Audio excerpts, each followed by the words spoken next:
Ketika Allah menciptakan Nabi Adam alaihissalam, maka Adam melihat di langit dan di bumi tidak ada seorang pun yang sejenis dengannya. Keadaan ini membuat hatinya gelisah karena tiadanya teman yang sejenis dengannya.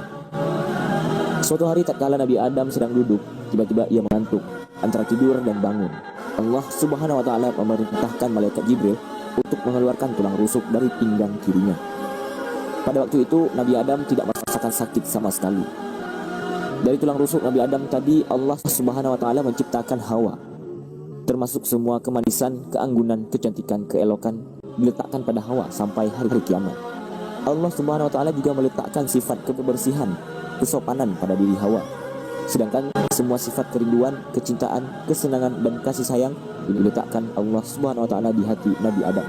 Sehingga Hawa adalah makhluk Allah Subhanahu wa taala yang sangat merindukan di langit dan di bumi.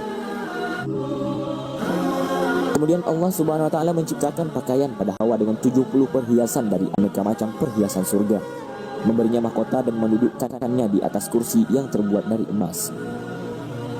Ketika Nabi Adam bangun dari tidurnya, Allah Subhanahu wa taala memperlihatkan Hawa kepada Nabi Adam.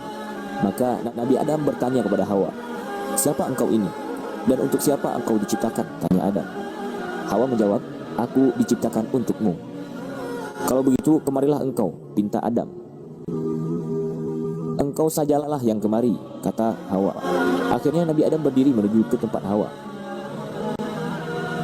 Dari kejadian itu, akhirnya berlakulah adat kebiasaan dengan perginya seorang lelaki menuju ke tempat seorang wanita. Lelaki yang mengejar perempuan atau lelaki yang mendatangi pihak perempuan.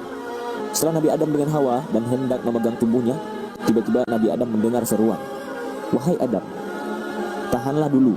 Sesungguhnya pergaulanmu dengan Hawa masih belum halal kecuali dengan sedekah dan pernikahan." Kemudian Allah Subhanahu wa taala memerintahkan untuk menghias surga serta mempercantik Hawa. Termasuk beraneka hidangan surga juga dipersiapkan. Selanjutnya Allah Subhanahu wa taala memerintahkan malaikat yang ada di langit untuk berkumpul di bawah pohon tuba.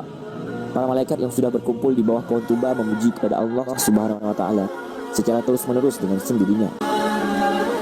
Lalu Allah Subhanahu wa taala menikahkan Hawa dengan Adam. Allah Subhanahu wa taala berfirman, "Segala puji itu untuk memujaku. Kebesaran itu kainku, keanggunan itu selendangku, dan makhluk seluruhnya adalah hamba aku."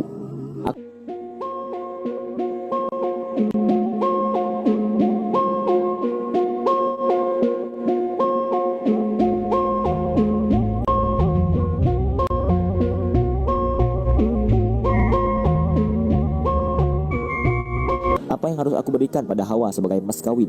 Apakah itu berupa emas atau perak atau jauhar? Allah Subhanahu wa taala menjawab, "Bukan itu mas kawinnya." Nabi Adam bertanya lagi, "Wahai Tuhanku, apakah aku harus berpuasa, melakukan salat dan membaca tasbih kepadamu?" Allah Subhanahu wa taala menjawab, "Bukan pula itu mas kawinnya." Nabi Adam bertanya lagi, "Wahai Tuhanku, lantas apa mas kawin untuk Hawa itu?" Maka Allah Subhanahu wa taala berfirman, "Mas kawinnya adalah engkau membaca selawat 10 kali kepada nabiku dan pilihanku, yaitu Nabi Muhammad sallallahu alaihi wasallam yang menjadi junjungan para utusan dan menjadi penutup para nabi."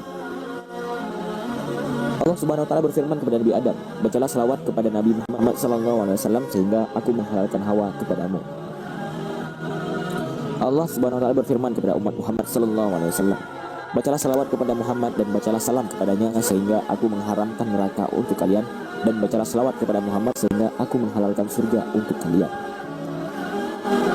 Ibnu Jauzi meriwayatkan dalam kitab Salwatul Ahzan, sesungguhnya Nabi Adam ketika ingin mendekat kepada Hawa, lantas Hawa minta kepadanya agar diberi mas kawin. Adam bertanya kepada Tuhannya, "Wahai Tuhanku, mas kawin apa yang pantas aku berikan kepadanya?" Allah Subhanahu wa taala lantas berfirman, "Bacalah selawat pada kasihku yang terpilih Muhammad sallallahu alaihi wasallam sebanyak 20 kali." Lalu Nabi Adam pun menunaikannya.